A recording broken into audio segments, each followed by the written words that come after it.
call to order the March 3rd school committee meeting. For those attending tonight's meeting, should be aware that the meeting is being audio and video recorded by Air Public Access and ASRSD. Any audience members who wish to record any part of the meeting must inform the chairperson, who will announce the recording. This is to comply with the Mass Wiretap statute. The listings of matters are those reasonably anticipated by the chair, which may be discussed at the meeting. Not all items listed may, in fact, be discussed, and other items not listed may also be brought up for discussion to the extent permitted by law. Per the Air Shirley Regional School Committee Policy, BEDH, public comment is not a discussion, debate, or dialogue between citizens and the school committee. It is a citizen's opportunity to express an opinion on issues of school committee business. Citizens will have 3 minutes to express their views. Any staff members addressing the committee are reminded of their obligations under state and federal student records laws with respect to maintaining the confidentiality of student record information and refraining from disclosing any personally identifying information regarding students.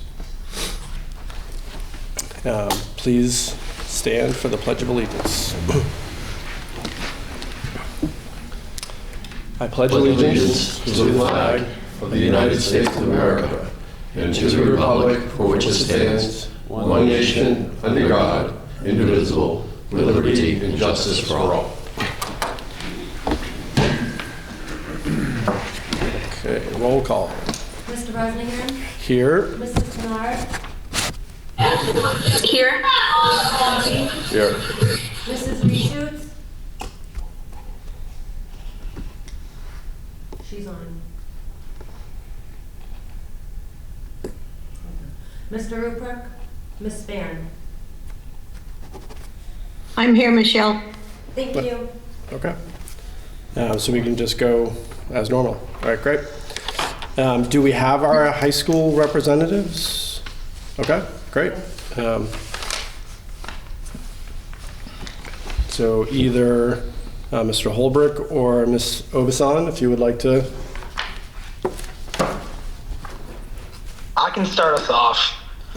So it's been a while since I've been here. Kind of a lot has been going on. The biggest thing is the end of the hockey season, which is my favorite sport, and it was really hard for it to come to an end. But I was mostly just kind of happy to be a part of such a great team and have like a really solid senior year. I wish we could have gone further in the playoffs, but I know like looking back on it, we had a great year, and that's kind of all you can ask for.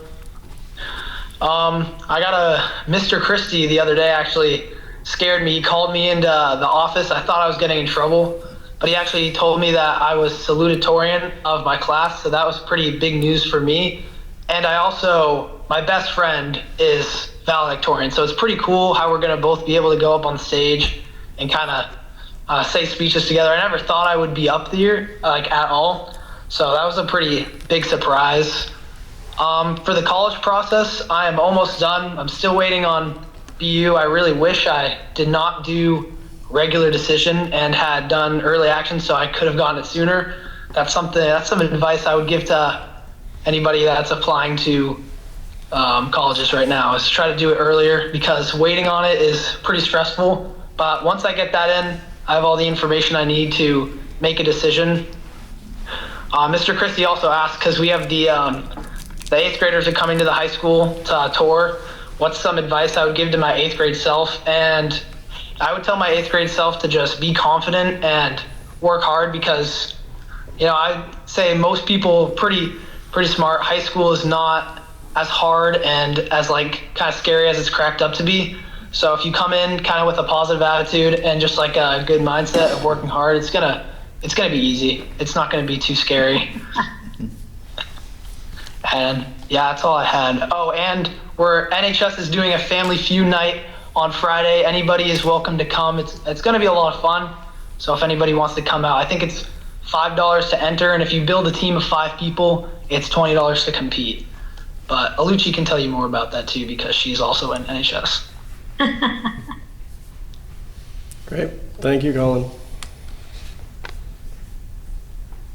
Hey, so I guess most significantly, the jazz band is going to be competing at the Massachusetts Association for Jazz Excellence this Thursday, which I'm excited because this is the first time I'm getting to compete with the jazz band. And I always think that competing with, like, getting to see other bands is really the best part about being in a band and having that community. Also for student council, I would say that we're just trying to narrow down our prom venue. We're looking at a whole bunch of different venues. We have one in West Boylston, and then we're also considering maybe Mount Wachusett, which I think would be really pretty. I also got the chance to design this, which is the RDA sweatshirt. I think it's really cool because design has always been something that I really am passionate for, and the fact that I got to design something for a club that I've been a part of since freshman year is really cool. The fact that Miss Sweetland wants me to sign each logo for each sweatshirt makes me really happy because it's like a form of recognition, and I think that's really cool. The girl did decide that we wanted the sweatshirts to be in pink, so I'm really grateful. I'm really happy with that decision, honestly. I would say for the NHS Family Feud, there's also going to be concessions and baked goods. I'm hoping I can bake some cookies and some cupcakes for that, so you can keep your tummies happy. Anything else? Oh, for the 8th grade, what I would tell myself if I was coming into 8th grade is just to make sure that you just take every opportunity that you really want to do, because as much as it's kind of a stressful time as you are kind of adapting to a new situation, I think it's really grateful to just be like free because you're still young, and to try everything because you have the time, and like you have the holidays and all the things that all the resources that you could have to try something new. And I think that's what I would tell my 8th grade self. So thank you. Great. Sounds like fun. Yes. So the Family Feud on Friday night, what time and where is it?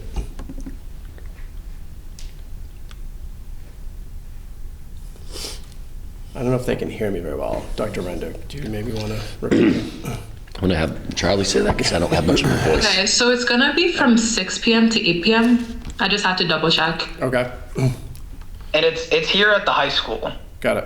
too, the location. I think that was on the weekly communication. I didn't know about it. No, we can send out a communication if you'd like through email to all the families in the district. Is that something, if we do and you have a lot of people turn up, you can support?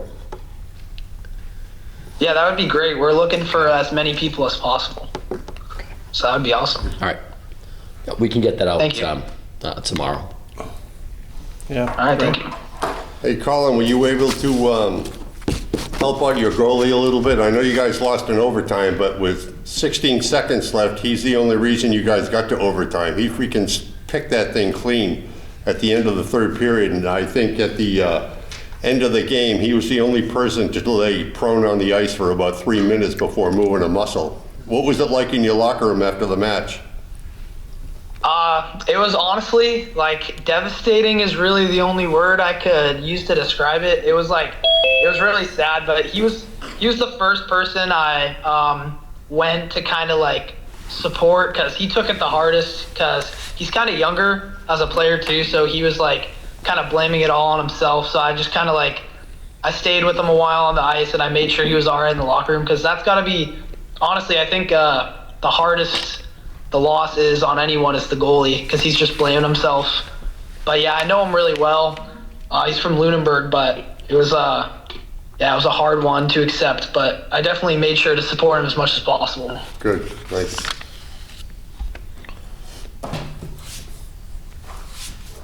Okay, thank you both very much. Those are great updates. Okay, so moving to if there's any public comment. I don't think there's going to be any in the room, so is there anybody online? None? Okay, for our consent agenda, this requires a vote to approve the February 11th, 2026 regular session minutes for release. And for warrants, we have AP warrant 1119 dated 1/30/2026, AP warrant 1123 dated February 13th, 2026, and payroll warrant 17 dated February 20th, 2026. I make a motion to approve the consent agenda as read. Second that motion? All those in favor? All right. Aye. Aye. Aye. Any opposed? Okay. Thank you. Sure, thank you. Moving to our new business. First up, we have the draft of the 2026-2027 school year calendar. Dr. Rendon. Thank you. So we do have, I might need you to do this. Okay. We do have the draft calendar. It's a bit different this year because of where Labor Day falls. So what you have in front of you is the draft that we have put together, and that complies with certain contract language in ASRSD's contract. However, we do have Mrs. Zyman here tonight, the president of ASRSD. She, we always asked for input from the union on the contract, on the calendar, and she actually polled teachers about the later starting date, which honestly isn't ideal as far as we're concerned. We feel like we miss some instructional time at the beginning of the year and replace it with time at the end of the year in June. So I'll stop talking. You're going to be able to better understand her, but she does have a proposal or an option that she would like to share. Mrs. Zyman? I thought she was on. This is mine. Yeah.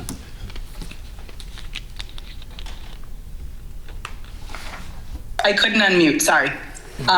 Thank you, Dr. Enda. So I'm going to give you the long and the short because I worked really hard on this, so please bear with me. In February 2026, Article 29, Section 2 of our contract was followed, and the proposed calendar was reviewed. As you all know, Labor Day will be Monday, September 7th of 2026, which is later than usual. Should we follow a typical calendar for the school year 26-27, teachers would report Monday, August 31st, which is the 1 week before Labor Day. And the last day of school would be June 21st if there were no snow days. If we have 5 snow days, it would push the last day of school to June 28th because June 18th is a holiday. That late Labor Day holiday of 9/7 creates a misalignment with the contract start date. As outlined in Article 29, Section 1 of the 2025-2028 contract, the school year may begin no earlier than the Monday preceding Labor Day, except in extraordinary circumstances, precisely for a situation like this. After reviewing the calendar implications, I asked the unit to consider the following adjustment and vote on this proposal. This was the proposal, that staff would begin Monday, August 24th of 2026, with students starting Wednesday, August 26th. Students would attend school Wednesday the 26th, Thursday the 27th, Friday the 28th. They would come back to school Monday the 31st through Thursday, September 3rd, with no school on Friday, September 4th, and Monday, September 7th, following the contract language. We view this as a straightforward application of our existing contract language with a one-time anomaly. Next year, alignment returns more to normal, and we appreciate the committee's consideration and recommend that you approve the school year start dates as I've presented. The only addition I would add to that is we would actually have some staff would have to start the Friday before new teacher orientation. We typically have that Thursday or Friday prior to that Monday. But besides that, we would be, as far as central office and the superintendent's office is concerned, we're really fine with starting then. We feel it does give more instructional time towards the beginning of the year when needed and less time at the end for come June, and with field trips and everything else that is happening, seniors being gone, we lose some time. The time is more valuable at the beginning of the year than it is at the end. Yeah. And I'm assuming the And for state's the not gonna record, just excuse pass. me, the vote was 80.4% in favor of the staff that voted. And we had 93 of our unit that voted. And it allows the district to preserve instructional days for all students, not just middle and high, not excluding the seniors. And it avoids extending the year further into June to maintain overall calendar stability.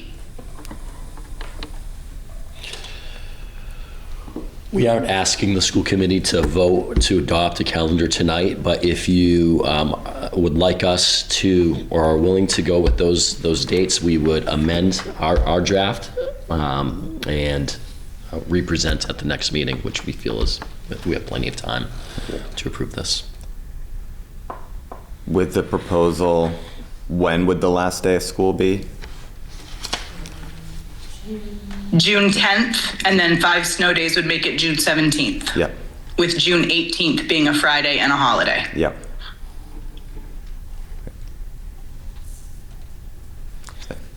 More instructional days before MCAS, the better. Yeah. And then if It's you true. and inversely, if you have a later start date, you run the risk of now we have to start talking about Saturday school because we can't extend into July. So Right, right, if we have we've been pretty lucky this Yeah. winter, considering how much snow we've had. When it's occurred, we haven't had snow days, right? yeah, but if you have 5 days, all of a sudden you're talking about Right. what are we doing in June? Yep, Makes sense. does. Do you think there's any stomach for having half-days like September 4 or November 25th? That's right before Labor Day weekend and the Wednesday before Thanksgiving. I don't know. I know those are both, are they both in the contract? Labor Yes, Days. they're both contracted non-work days. We could discuss it and Right. get back to you on that. Yeah, to see if there's any interest at all on their part on that. Yeah. Anything I could, I always look at this and it's like anything I could do to get out earlier in June because I know how hard the last couple of weeks of June are for all the teachers. So anything I could do to shorten that period, but if they could just take a look at that and see what they think. I mean, we're making accommodations across the board, so now it's up or down, we should at least know where they are on it. Okay. Well, you're talking to the person who would be polling them anyway, so. There you go. I'm sure. That's all good. We can find out. Okay, so you're Okay. gonna make that change? So we will make that change and represent another draft at the next meeting. And hopefully we'll have some of that information that Mr. Quinty asked for by then too. Okay, Thank you, Mrs. Ziman. yep, thank you. Thank you. Adam, one thing I can't remember, the first 2 weeks of November are always rough with half-days and closing. I cannot remember all of the reasons for well, I guess they're different grades. It feels like there's like a period of, I feel like there's a period of time in November, maybe it is not that big a deal. Well, It might not be as big a deal. I feel like there was one year where it felt like every week there was a half day, and I was reading this wrong, where it looked like there was 2 weeks in a row where there were half days. I think That was those are when for we had different grades. 90-minute early releases. Yeah. And there was, Yeah, it okay. felt like it was a lot of interrupted Yeah, time. it looks like, yeah, okay, never So mind. we've I tried was reading to- this wrong, yeah. We've tried to remove that as much as we could to make things a little bit more consistent. Yeah. No, okay, this is great. I could have a question, please? Yep, Sir Chairperson? Yes, go ahead. So I was looking at the half-days also and wondering if all those were like early release for teacher conferences or for other things. It looks like there's 8. I know probably, the 23rd is Christmas, but that's not Christmas Eve, so I don't remember having the half-day that late in December. Like Chris was just saying, it seemed like one time we had a half day every week, and he knows it better than I do. So I was did we talk about limiting half-days once upon a time and either making them full days off and putting other stuff with them instead of running the buses for a half day? Well, we can't necessarily make them full days off and run professional development because we'd be over the contracted days. Most of the half days are our teacher professional development days. There are some that are not. So the last day of school, for instance, in the 23rd, I Right. believe, is not. Yep. It is just a half-day release. But I believe all the others are for teacher professional development. Teacher professional development. I just know that previously we talked about that maybe professional development was more effective if it was a full day and not have the half-day stuff going on. Yeah, I would agree. It probably is more effective to have a full day of professional development. The problem is we're only contracted for 185 days? 84. 184 days. So I was trying to sneak one in. yeah, if we can, we would. But we're trying to sneak in professional development really any way we can. Okay. Just curious. Thank you. We did that, we did combine a couple in the past, and so that's why we have a full day professional day in January now. So that was a change, and if you notice each of the professional development half days, there's one essentially every month. There's some form of professional development opportunity every month, starting Every month, right. starting in October.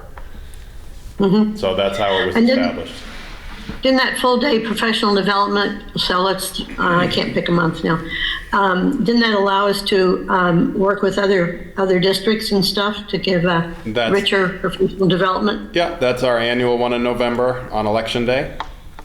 Mm-hmm. So we're hosting this year. Actually, it's Harvard's turn to host. Unfortunately, Harvard's, the Bromfield School is a polling location.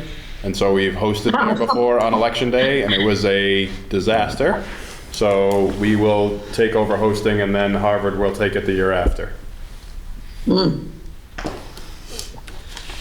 Sounds good. Thank you. Sure.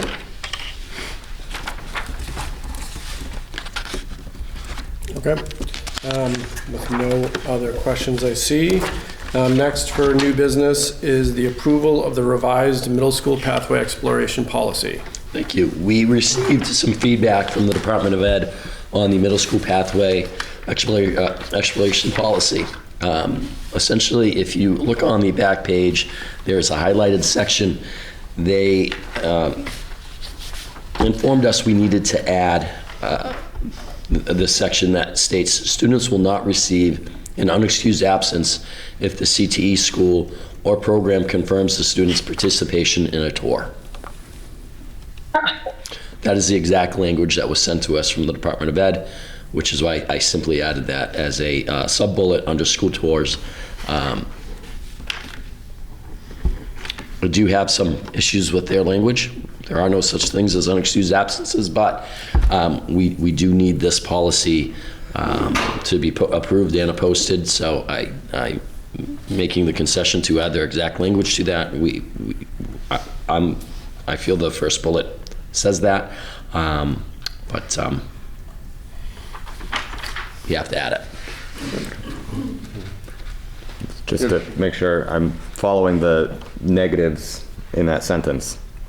So we do not have unexcused absences. No one does. There's no such thing. They don't exist. And so we should add language saying that we will not give an unexcused absence if you go on a school tour. That is correct. Great, just checking. It seems unnecessary, however, it's not in conflict with our policy, so I'm not that. Not the hill you want to die on. No, I'm like, wait, let me make sure I'm reading this correctly and not misunderstanding the implications. So. I felt it best to add it, ask that you approve it, and we will post it, repost it to the website. Any other questions, comments? Make a motion that we approve the middle school pathway exploration policy as the revised middle school pathway exploration policy as presented. Second? All those in favor? Aye. Aye. Aye. Aye. Any opposed? Okay. Next, we have the request to reschedule March 18th, 2026 school committee meeting. Thank you. As you are aware, we will not be certifying the budget tonight. We will be talking in detail about that in executive session. However, March 18th is not 45 days from the first town meeting. I believe the latest we could go is March 17th.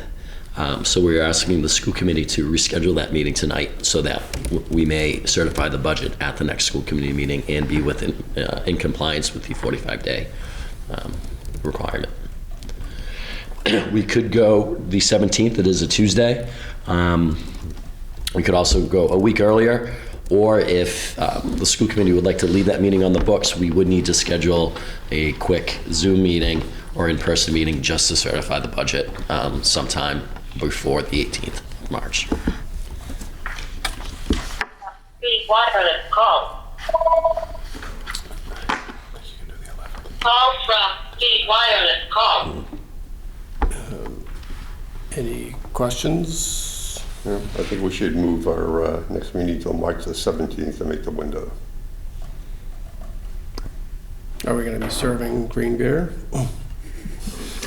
St. Patrick's Day.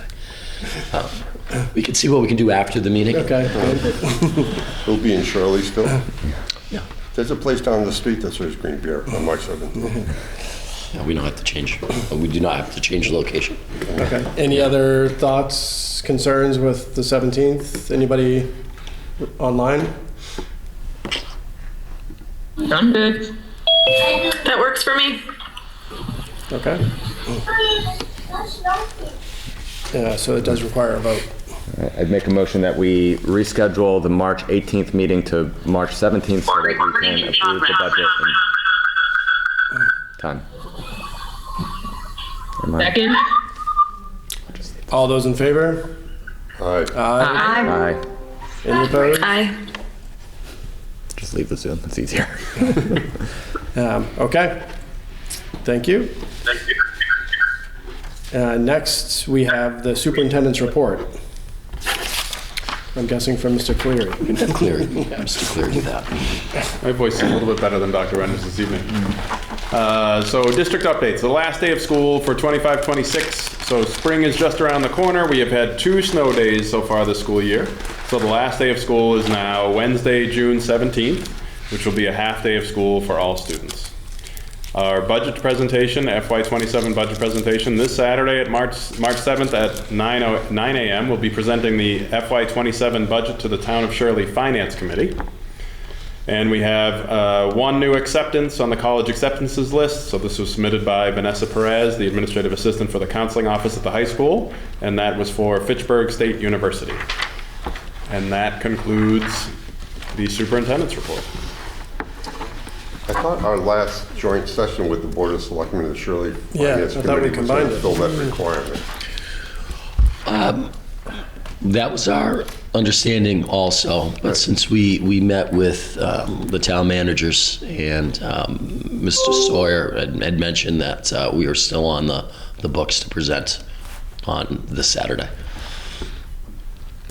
Okie dokie. I apologize, I had a typo, it's 9:30. 9:30. I just assumed it wasn't 9:03. I just went with 9 o'clock. I'll be there at 9, but we're starting at 9:30. We can call to confirm that if you'd like. No, I'm pretty sure you're on. Okay. But they are expecting us? I'm sorry, I don't know how to raise my hand. I believe so. Thank you. We'll call and confirm, and we'll send an email to school committee tomorrow. Okay. Thank you. For ongoing business, we have our regular updates for the FY26 budget. Anything? Yes, Chairman Rosenhan, thank you. We have this as a recurring item, and we do have an update for this meeting. I have included 3 documents to help kind of visualize the state of the budget for FY26. We do have our consultant from Masbo, Dan Deedy. He is scrubbing our FY26 encumbrances to look out to see if we can find any stale requisitions that may exist and to close them out, which will open up budget amounts for us. Also, he's tracking the revenue to see where we are as far as our Chapter 70 and our other items. And the first document I want to take a look at is the monthly local aid payments. And this tracks our general fund revenue, which includes Chapter 70, school choice, receiving tuition, charter tuition reimbursement, and regional transportation reimbursement. The second column is our budget numbers that we actually budgeted for these revenues, so we can compare as we look across each month, and then the totals, how we are doing compared to our budget. I wanted you to notice that you'll see a 0 for September and lower amounts for July and August for our Chapter 70. We have 2 state bonds, which have 6 different payments throughout the year. So it's a great vehicle for our debt. The interest rate is very low, but they do reduce our Chapter 70. They make the payments right out of our Chapter 70s. So we do have some dips during the year as far as cash flow. And if we run into a scenario like we had the negative 26 in September, they would also take that out of a subsequent Chapter 70 payment. So right now we're looking good on all of our revenues for the general fund, and we do not recognize our full amount of Chapter 70 at 8.8 million because of the debt payments that we make. Our debt is it's just under $2 million for the 2 notes, the high school reno and the field project. So we review this tool monthly when all the receipts are in, and the bottom section is the charges. We add in the choice and charter going out charges, which come out of the revenue, and that is how it results in our net payment for the month.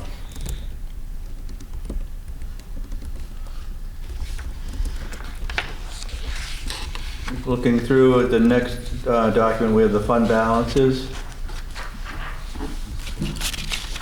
It's our top 20 fund balances for the year, and we have our general fund with the highest balance, district stabilization, this fund code 229.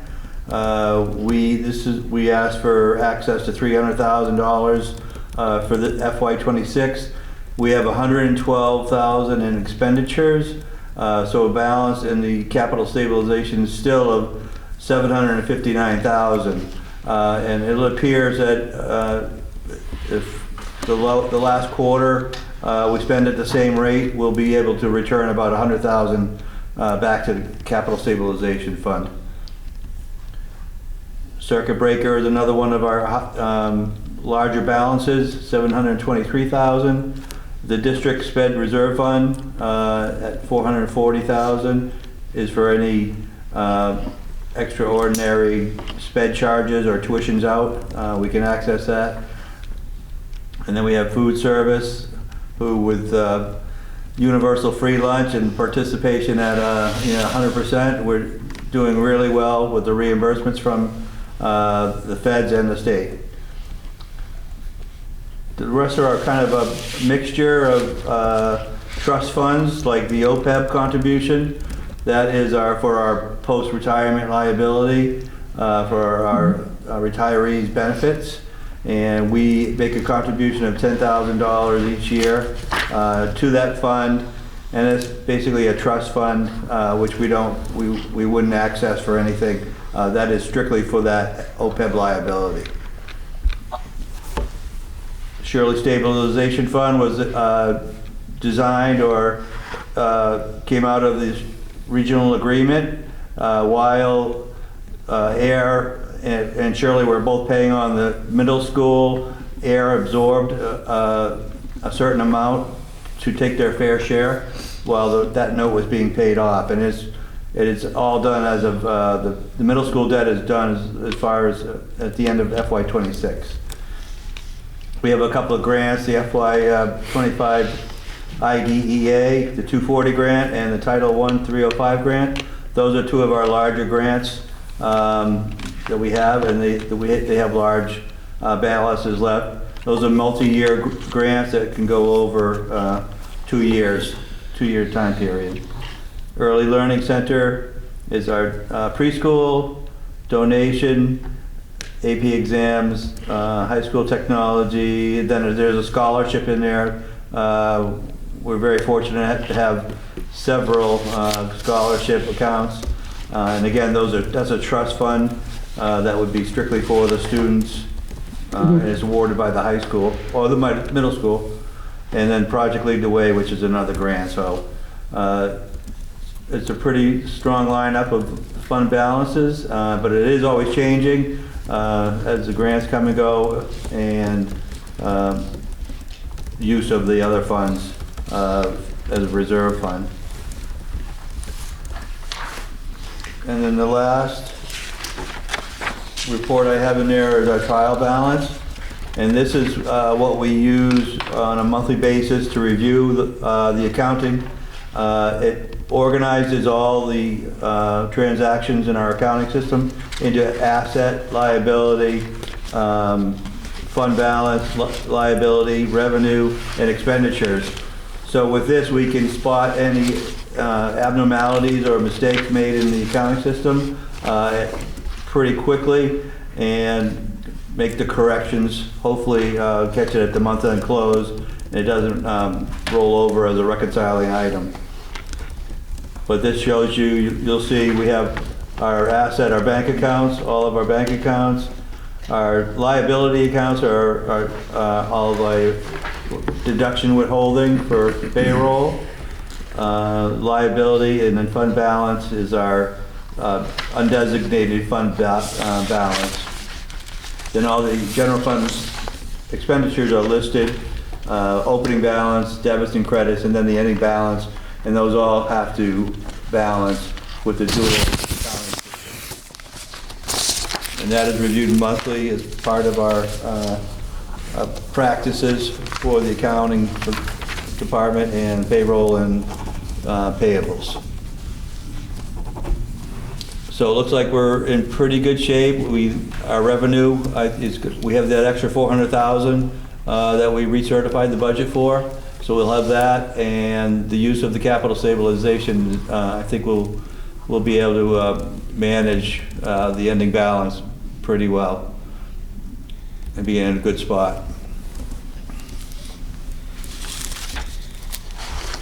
How do you voucher the expenses for the building rental fund?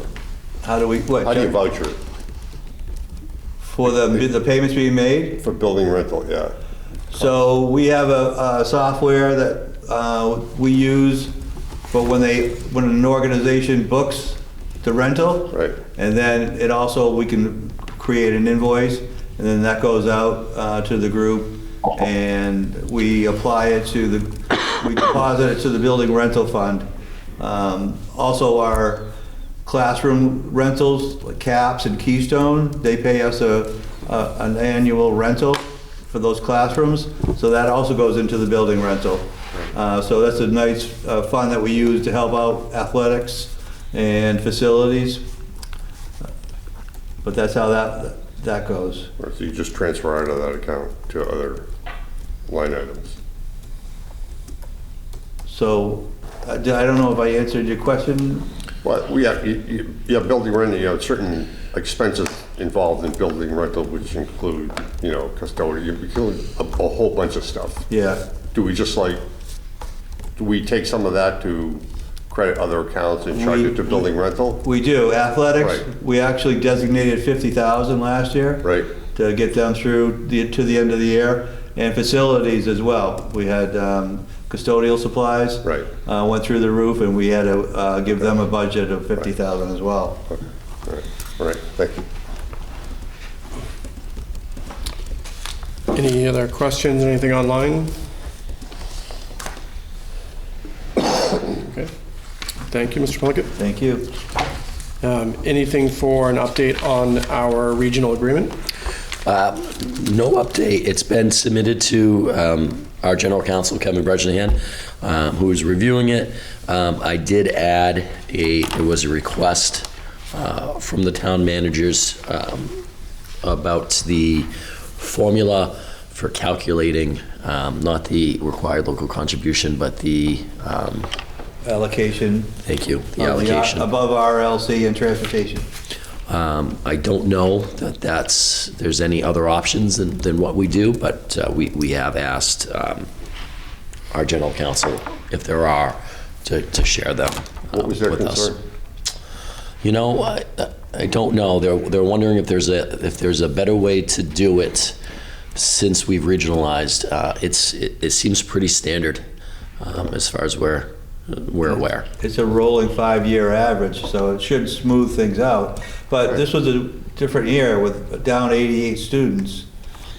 Shirley up 22, and Air down 65, I believe. I just asked for input. He's not changing. He won't be changing the agreement at all. And again, before that regional agreement goes anywhere, it needs to be approved by the school committee, and then town meeting, and then eventually the Department of Ed. So we're not looking to make changes into that.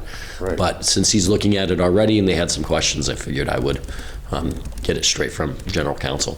Since we used to get zero money for transportation, now we get some from them, like, that isn't the bearer on a book.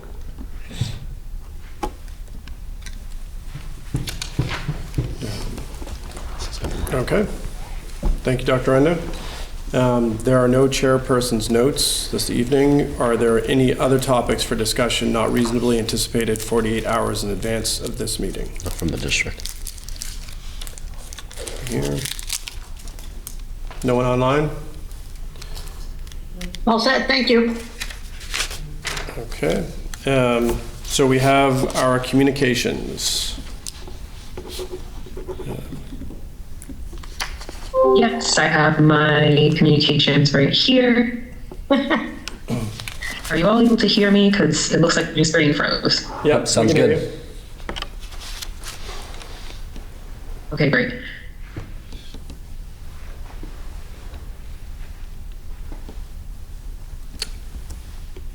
We can't hear you now, though. Are you there, Erica? I think her screen may have froze. Yeah. I would read You want me it. to take it? Yeah. All right. If you might. All right, so so here are the announcements. Wednesday, March 4th, Laura A. White will have its annual math night at 5:30.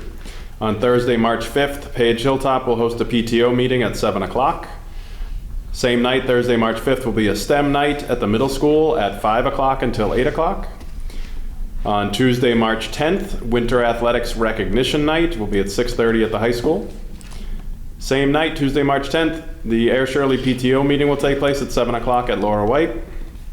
On Wednesday, March 11th, will be a half day of school. We will serve lunch. There'll be no morning preschool. Dismissal times for the high school are at 11:25, the middle school is at 11:15, and the 2 elementary schools are at 12:15. On Wednesday, March 11th, we have an ASEF meeting at 7 o'clock, and I believe Wednesday, March 11th is also the District Arts Night, which will be at the high school.